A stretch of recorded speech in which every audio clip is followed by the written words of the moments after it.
We met in the bushes near where I live. She was peeing and noticed me watching her. I often wait in the bushes before I approach strangers. It's a good way to scope people out, sheltered within the dark green shrubbery, lurking at oblivious passers-by. From this position, I can observe them, the way they move, their gestures and demeanor. Are they in a hurry? Are they relaxed? Are they looking for something as well? From this position, I can determine which person is most approachable. But before I had the chance to decide whether I was going to approach her, she spotted me, watching her.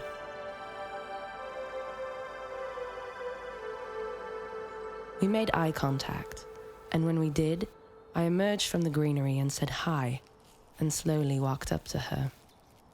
It had been a safe call. She was friendly, smiled and gently placed her hand on me.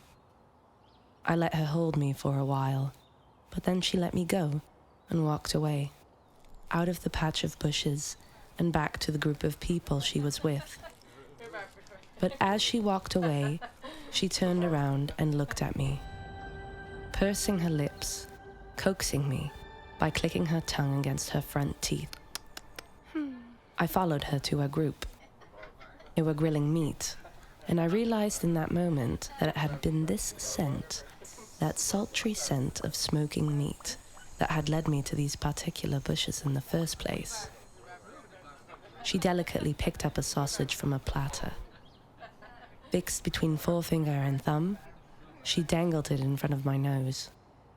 She taunted me by gently bouncing the sausage off the tip of my nose, and I started salivating wildly. I sunk my teeth into the sausage, curling my tongue around its tip and sucking the salty juice as the meat sunk lower around my teeth. I continued to nibble on the rest of the sausage as I settled down against her, leaning on her warm and bare leg. A man in the group, who was flipping the pieces of meat, came up to us. He exchanged words with her and then looked at me. She smiled and nudged in my direction, and he started reaching towards me. His hand was larger than hers, and I lightly ducked my head in anticipation, but his grip was firm and comforting. I let him tousle my hair, and then allowed him to take me in his arms, just like she had, and he held me there for a while. I could tell by the familiarity between the man and woman that they belonged together, and that through her, he had accepted me too. When he let go, I slipped back into my position next to her. Her leg was so pleasantly warm, and the sun was shining where we sat. After finishing the rest of the sausage, I couldn't resist the hazy sleep coming over me, and dozed off.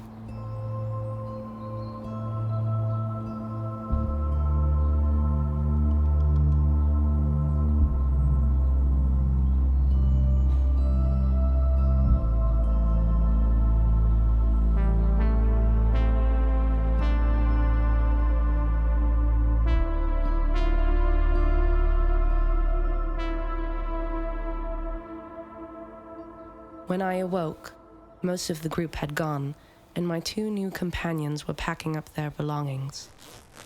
The earth was still warm from the day's heat, but I shuddered as a chilly wind blew over me. "What to do with you?" the woman said, kneeling beside me, gently stroking my head. I sat upright, shaking the dirt out of my hair. The man, who had been collecting empty bottles and placing them in a cool box, looked up at us. "Maybe she can sleep over tonight." "Yeah? Would you like that, Millie?" she said, lifting my chin up and scanning my eyes for approval. Millie. It wasn't what my people called me, but it did have a nice ring to it. The people that lived with me had been so distant recently.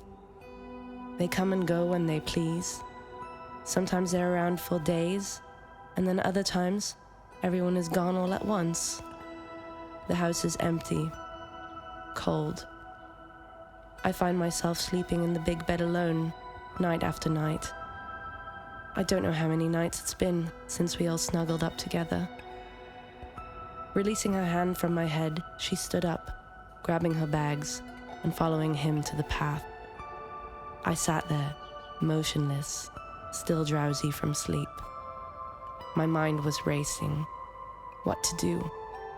Would my people return soon? I couldn't bear to sleep another night alone in that cold and damp house. If they had really cared for me, they would have returned by now. Do they expect me to fend for myself all this time? She turned around and looked at me one last time, and that was all the persuasion I needed. "Wait," I screamed, running after them. "Wait." "Oh, Millie," she sighed. "Want to come with us?"